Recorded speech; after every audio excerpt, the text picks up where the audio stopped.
Om Shanti, everyone. Welcome to the Brahma Kumaris Meditation Museum's The Next Normal. I'm your host, Sister Jenna, and I hope that everyone's been taking very, very good care of themselves and they're navigating these times as best as they can. On our special segments of Wednesday, where I interview guests from around the world, today our special guest is no less. Did you know that it is estimated that there are roughly 4 million Indian Americans in the United States today? And many have made their mark in various fields such as medicine, science, engineering, business, information technology, and philanthropy, to name a few. Joining us today is a very special guest, M.R. Rangaswami, who has been a leader in helping to bridge East and West, along with his many other accomplishments. So let me tell you a little bit about Mr. M.R. Rangaswamy. He's an entrepreneur, investor, corporate eco strategy expert, community builder, and philanthropist. Recognized as a software business expert, he participated in the rapid expansion of Silicon Valley. He was named to the Forbes Midas list of investors and also recognized by CRN as one of the top technology executives. He's also the founder of Diaspora, a nonprofit community of powerful global Indian leaders from diverse professions who are committed to inspiring the Diaspora to be a force for good by providing a platform to collaborate, engage, and catalyze social change. Let's welcome Mr. Rangaswamy. Sister Jenna, great to be with you. Such an interesting journey you have. Quite an interesting story of triumph and success and a middle class kind of upbringing in the whole journey of life. Could you tell us a little bit about what has brought you to where you are? Yeah, I would say I grew up in a middle class family in Chennai, India. And, life is full of surprises. You have highs and lows, but in my case, my lows came at an early age. My father passed away when I was 10.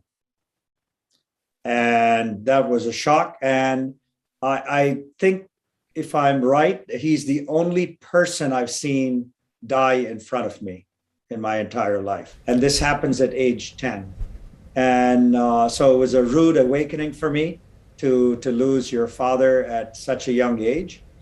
And I think, I dealt with it in different ways, but I think it kind of strengthened me for the rest of my life to kind of take risk and do things because I've always felt, if something terrible like that can happen and you can recover from it, you can recover from anything. So I think, I kind of took that lesson and built something of strength around it, although it was a very tough time in my life. So at the age of 10, did you become the man of the house, or did you have an older brother at that time? No, I had other siblings and stuff. So I was fortunate that my siblings and my mother, who was a rock in my life, took care of me, protected me, nurtured me, and so did my siblings. I was the baby of the family. So where I am today, I owe this to my mother and to my siblings.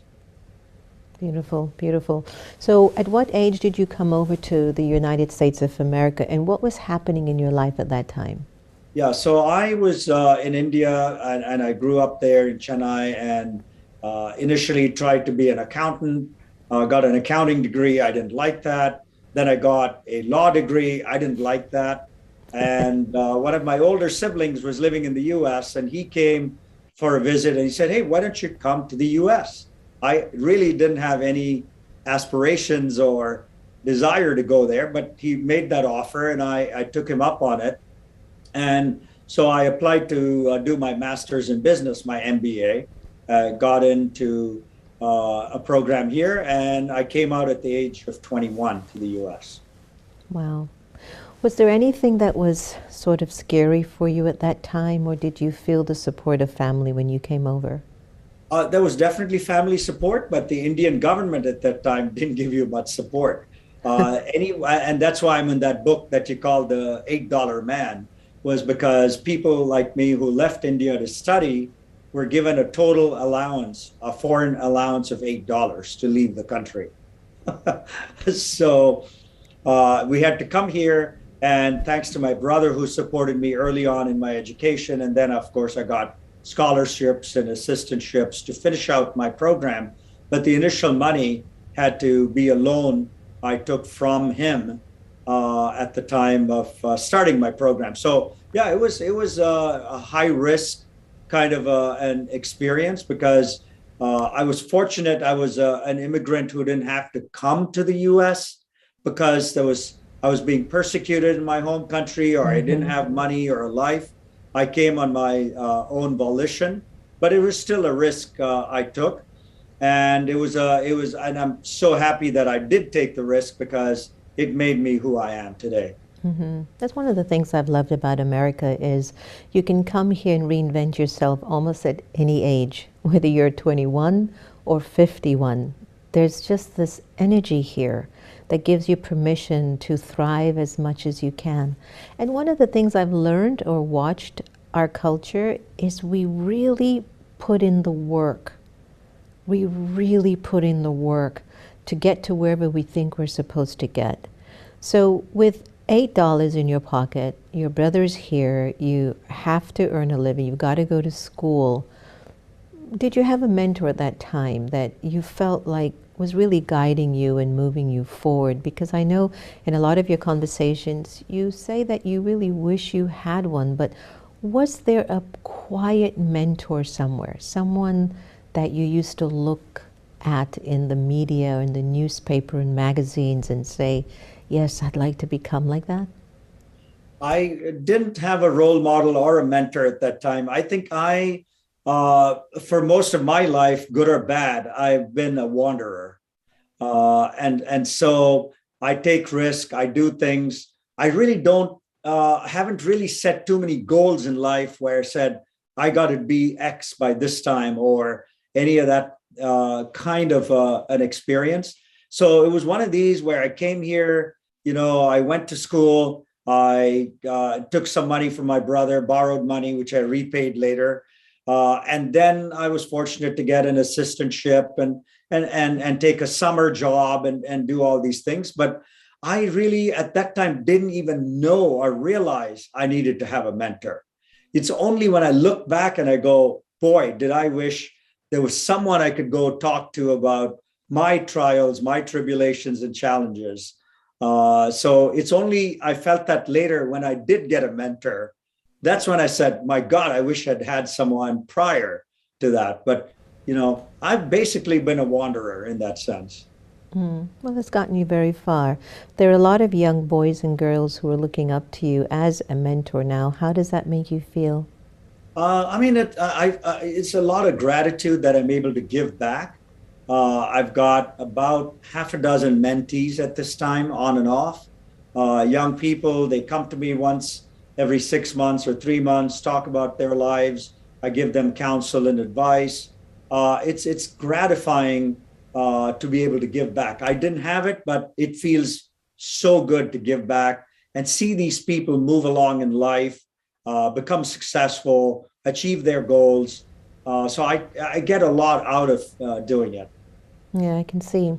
So you came up with or you coined the phrase angel donors or angel, funders. And then Forbes just kind of took that and went wild with it. So you were the one that started up with this whole idea of an angel donor. Could you tell us a little bit about where that came about and what's happening with it today? Yeah. So at the time when like I said, I didn't set too many goals, but there was one goal that I set, and I said I have to be independent by age 40. Whatever independent meant, meaning you had enough money to kind of not have to work again. So there was no money goal. It was just I wanted to be independent at age 40, but I missed that by a year. So at age 41, I kind of stepped off technology and corporate life and had the opportunity to do whatever I felt like doing. And my initial, interest was to help startups, startup companies in Silicon Valley with capital and advice and mentorship. And so I didn't know that that was going to be called angel investing. I guess the way the word got coined was they felt we all had a halo above our head, like angels. We came to rescue people, what was that movie, A Wonderful Life? Some angel shows up and says, "Hey, do you really want to do this? Let me help you," right? Yeah. And the Wall Street Journal found out about me, and they had a reporter follow me for 2 days to find out what I did as an angel investor. And then the reporter wrote the article, sent it to the editors, and the editor said, "This is such an interesting article. I want to put it on the front page of Wow. the Wall Street Journal." And that was what I call my 15 minutes of fame, when I was on the front page of the journal, describing me as an angel investor and describing what I did. So really what I did was to meet with young companies where there were two entrepreneurs and a slide deck, a PowerPoint deck at that time, who wanted to change the world. They wanted to start a company that did something interesting, and I would take a look at it. And if I found it interesting to myself, I would put some money into the company, but I also would give my time and mentorship to make that successful. So that is what angel investing was in 1996. Today, there are thousands and hundreds of thousands of angel investors who put money into startups and help companies. But when I Mm. did it, it was kind of an unknown area.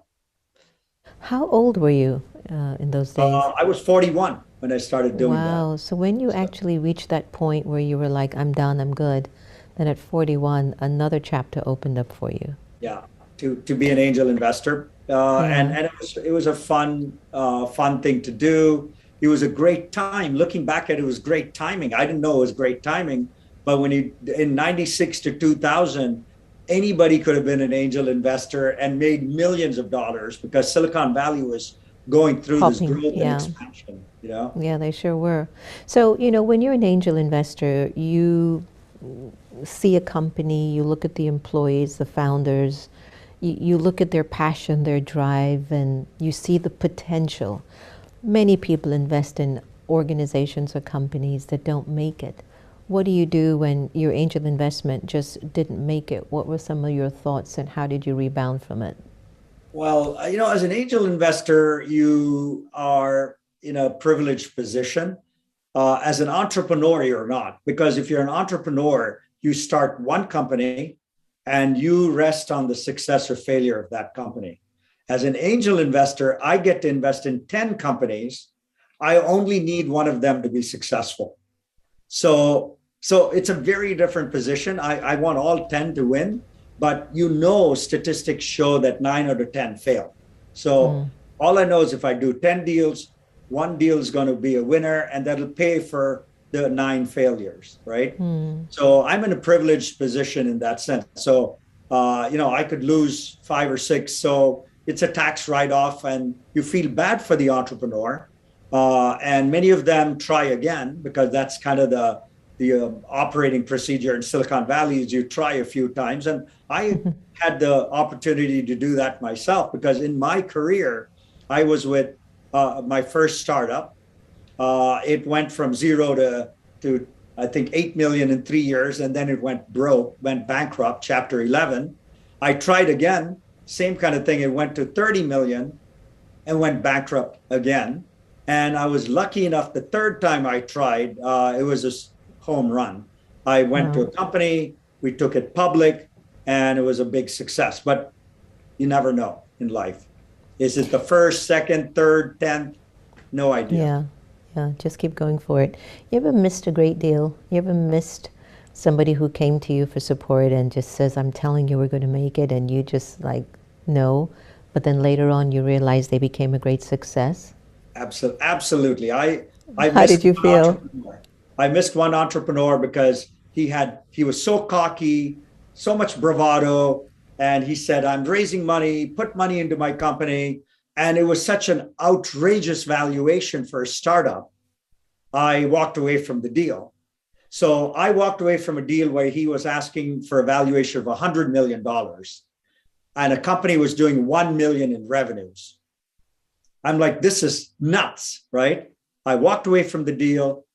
Lo and behold, the company is highly successful, goes public, and is worth $40 billion. I'm like, how did I miss that? Heartbreaking. But this story has a good ending because he then went on to do another company after the first one. And he called me on that one and said, you know what? I'm doing this new thing. Would you like to be my advisor? And I said, Keith, anything you do, sign me up. And then this company has gone public now. And I'm glad that I have shares in the company. And this company is worth now 50 or $60 billion. Wow. So, you win some, you lose some. But in this case, at least I made something out of it. Beautiful. Congrats. So let's talk about Indiaspora. What gave you the inspiration to start it? And how were you able to successfully create this network, bringing together powerful global Indian leaders from diverse professions?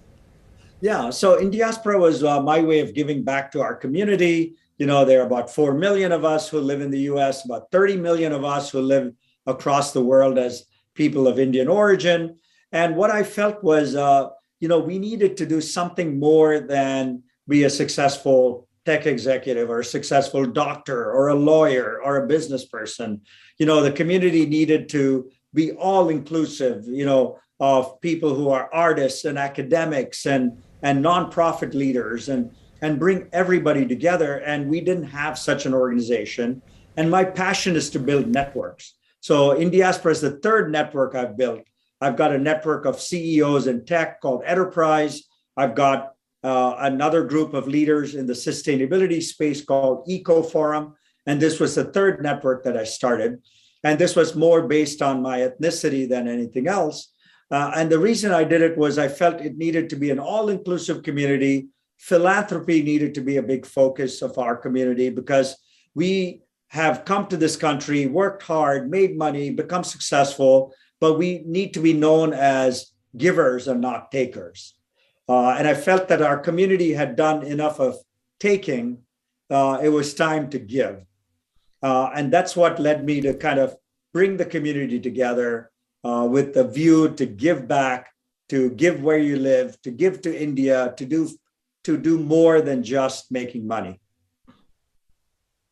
Tell us about the story about the second inaugural ball of President Barack Obama being elected president again. And you had the thought of bringing Indians together in Washington, and many of them were telling you, you can't do that for conferences. There are a million conferences out there. What do you think you're going to do? But some brilliance clicked in you, and you thought of a way of making that happen. Could you share with us a little bit about that story? Because I find it so inspiring. Sure. So so stepping back a year, we did that in 2013. In 2012, when I created Indiaspora, one of our aspirations was, if we're so successful, making so much money, we're 1% of the US, how come we have no influence in the political sphere? And so Indiaspora as a nonprofit can't donate or endorse candidates, but our entire network in 2012 said, we're going to write checks to anybody of Indian origin who stands for office, whether it's a Bera or Krishnamurti or Khanna or Jayapal or Kamala, we're going to write checks. And so we started with that in mind. And so we were starting to do that. And then suddenly, Barack Obama was reelected. And we also had one Indian person of Indian origin also win that election. It was Dr. Ami Bera from Sacramento won the election. So we said, wow, this is a great occasion. Why don't we do something in DC? And we said, let's call up the hotel. Let's do this stuff. And I took risk because I always love to take risks. And so I said, let's do this and see what happens. And lo and behold, we took the Mandarin Oriental, the 5-star hotel in DC that you know, and 1,300 people showed up. It was this pent-up demand within the community that we needed to be in the political sphere, right?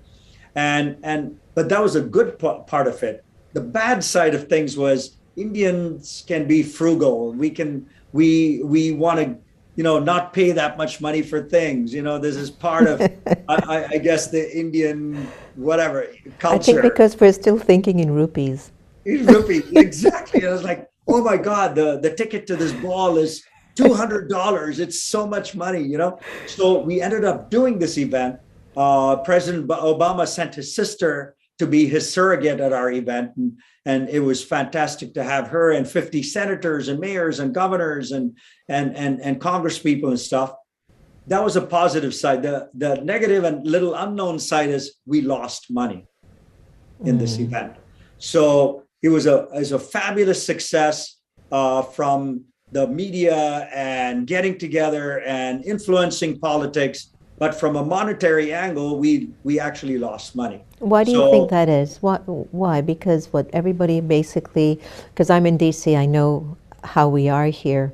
What, everyone just wanted to be seen, to be a part of it. They promised they were going to give, but they never gave. Or what was the reason behind that? They wanted to be seen and give, but they were only willing to give us $125, $150, whereas they really needed to give us $500, So they didn't see the value, I guess, in why they were showing up and why they were writing checks, whereas a lot of other communities would have similar balls, presidential balls, and we're the first one for the Indians. But other communities, people would, in the Black community, they pay $500 to go to a similar event. So we were just, I think, maturing as a community, and we took the risk. We succeeded, but we also had to pay a price. Sure, I understand that very well. So as you look at the period that we're in, it's quite uncertain. Nobody really knows what's going to be happening as a result of the pandemic. What are your views about, let's say, the next 5 years? So I think the pandemic brought out so much good in our community. We started a program immediately a year ago called Chalo Give, for Let's Give.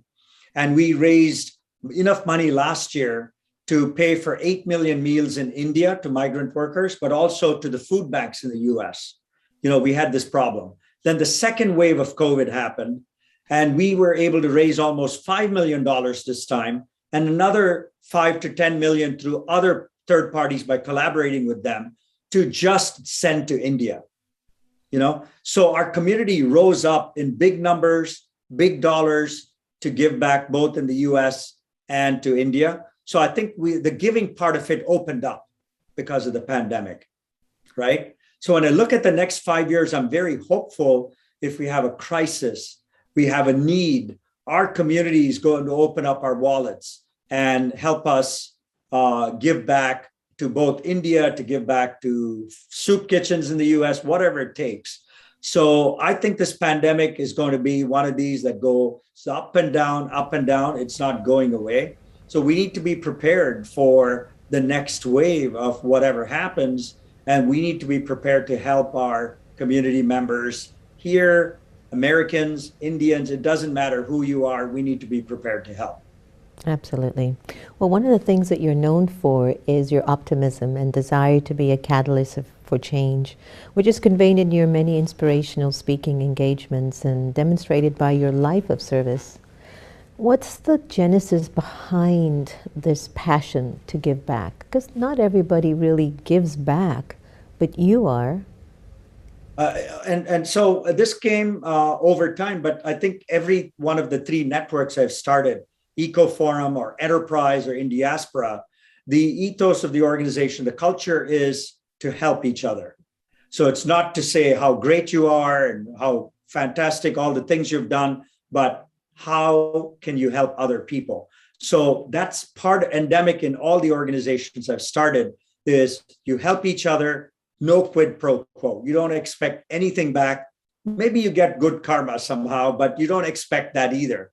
So when you set that as the goal, as the culture, as the value system, you just help people. You just help everyone. So that's how I lead my life. If someone calls me and they need help, I help them. Hopefully they're not scamming me. I don't know if they do or not. But I think having that mind of someone's calling you, you help them and you don't expect anything back. That's how I live my life. And I think it adds a lot to me because that brings me a lot of gratitude and makes me feel better as a person. So just like, that's how I run my life. It's a very simple thing. Help others, Don't expect anything back. If you ever need help, I'm sure someone will help me. I'm confident of that. If I ever needed help, I would call people and someone's going to help me. Yeah, yeah. The law of cause and effect, no? So how do you take care of yourself? How do you keep your mind optimistic and happy and powerful? Any particular secret? Yeah, I'm an optimist. So even when I see a problem, I look for the solution. And so anything, I don't look at a problem and go, oh my God, we can't overcome this. I look for the solution to the problem. I've always been that way. And like I said, I go back to my childhood. I always go back and say, if I can lose my father at age 10 and at age 41, become independent to do whatever I want to do in life, there's nothing I can't conquer. It just gives me that strength to say, if I can go through that horrific experience, come out of it, everything else seems easy. Yeah. Wow, I don't know what I'd do. My mother's with me and she's got dementia, and ever so often I know. I just look at her and I get a little emotional, and I'm still not sure why.